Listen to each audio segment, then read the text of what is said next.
အားလုံးပဲမင်္ဂလာပါကိုရီးယားမှာတခါမွေးရှိတယ်တခါမွေးတည်ရှိတယ်ဒီမှာတဲ့တခါမွေးတည်ရှိတယ်နော်ကျမစားကြည့်တာအရသာမရှိဘူးအရသာမရှိတာကဘယ်လိုပြောမှလဲသူ့ရဲ့အရသာကဘာလဲမသိဘူး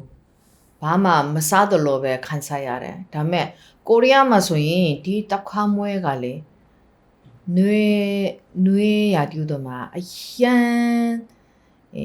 ချော်တယ်အရန်စားလို့ကောင်းတယ်ကျမအဖေလည်းဒီတခွားမွဲကိုအရန်ကြိုက်ခဲ့ပါတယ်မြို့တမြို့မှာဒီအရာကိုစိုက်ပျိုးနေတဲ့လေသမားတဦးရှိပါတယ်သူကတော့ကောင်းကောင်းလုပ်ချင်တာပေါ့စီးပွားရေးအတွက်ကောင်းကောင်းလုပ်ချင်ပေမဲ့လည်းဒီတခွားမွဲကတိတ်မကြည်ထွားဘူးပြီးတော့သူ့ရဲ့အမိကလည်းအရန်အားနေတယ်ဒါကြောင့်သူကစဉ်းစားတယ်ပြီးတော့သူကစောင်းရတူတို့မြန်မာစောင်းရတူတွေနိုင်ရှင်လို့မရဘူးနော်ဒီကိုရီးယားစောင်းရတူဆိုတာအရန်ချမ်းတယ်ဒါပေမဲ့အဲ့ဒီအချိန်လဲသူကဒီတခွားမွဲကိုထုတ်ချင်တာပေါ့ဆိုရင်ဘယ်လိုလုပ်ရင်ကောင်းမလဲသူကလဲလဲနေနေစဉ်းစားပြီးတော့ကိုရီးယားမှာတွားရင်ဒီ plastic နဲ့အိမ်ဆောက်တဲ့နေရာအများကြီးရှိတယ်လေကွင်းမှာသူကအဲ့လိုမျိုးနဲ့တေချာဆောက်ပြီးမှလုတ်ပေမဲ့လည်းဒီတခွားမွဲကသူ့လိုချင်တဲ့လောက်မထွက်ဘူးဒါကြောင့်ပြန်စဉ်းစားတယ်ဘာကြောင့်လဲအဲ့ဒါကြောင့်သူ့ရဲ့မိကြီးကိုဒီတဘောဝမီဟိုစာသူ့အိမ်မှာသူ့အတူလုတ်ပြီးမှ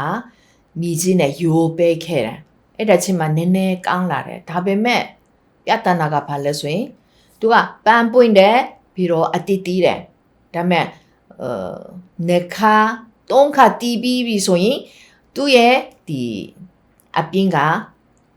ပင်ချောက်ပြီးမှတိတ်သွားတယ်ဒါကြောင့်သူကဘာဖြစ်လို့သူကဒီလိုမြန်တိတ်သွားတယ်လဲ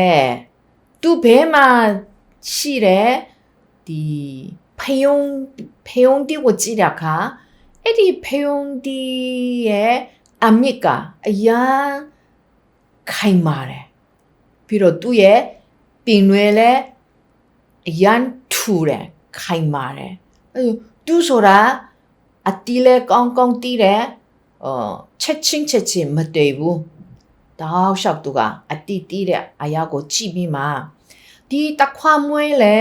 တူလိုပဲခိုင်မိုင်ဘယ်လောက်ကောင်းမလဲဒါဆိုရင်ကောင်းဖို့ရန်ဘယ်လိုလုပ်ရင်ကောင်းမလဲပြန်စဉ်းစားတယ်အခါဒီဖယုံတီ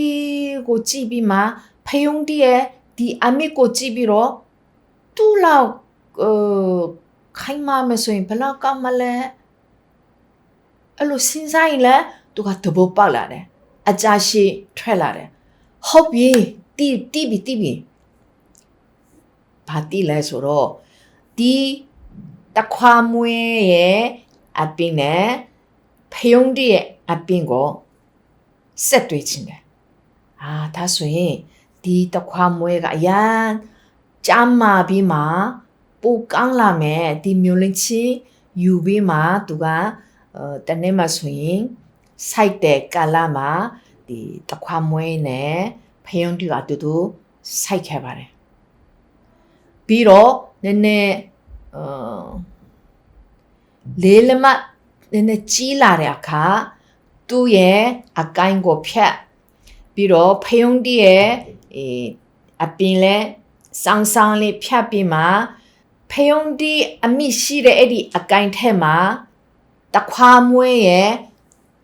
အပင်ကိုဆက်ခဲ့တယ်ဆက်ပြီးတော့ကလစ်နဲ့ညှက်ထားတယ်အဲ့လိုကြားတဲ့အခါဒီဖယုံပင်းနဲ့တခွားမွေးပင်းကတခါတည်းဖြစ်သွားပြီဆက်တွဲလာတယ်အရန်အနော်ဆရာကောင်းတယ်အဲ့ဒီနောက်ပိုင်းမှာဒီတခွားမွေးကပိုပြီးတော့ကြီးတယ်ပိုပြီးချိုးတယ်ပိုပြီးတော့ခိုင်မာပြီးမှသူကတနည်းပတ်လုံးအတိတောက်ရှောက်တီးလာတယ်အဲ့ဒါချိန်မှာသူက ပိုက်ဆံအများကြီးရတယ်ပြီးတော့ဒီပစ္စည်းကကောင်းရင်ဆဲလည်းကောင်းတယ်နော်ဒါကြောင့်သူကပိုက်ဆံအများကြီးရခဲ့တာကျမတို့အတိတ်ကမှလည်းတခုခုလုပ်တဲ့အချိန်မှလေဒီတိုင်းအပေါ်ရံပဲလုပ်တဲ့ထက်စဉ်းစားရမယ်နောက်တစ်ခါလဲစဉ်းစားရမယ်ဘာကြောင့်ဒီလိုဖြစ်နေတယ်လဲဘယ်လိုလုပ်ရင်ပိုကောင်းမလဲတောက်လျှောက်လဲလဲနဲ့စဉ်းစားမယ်ဆိုရင်တခုရှိ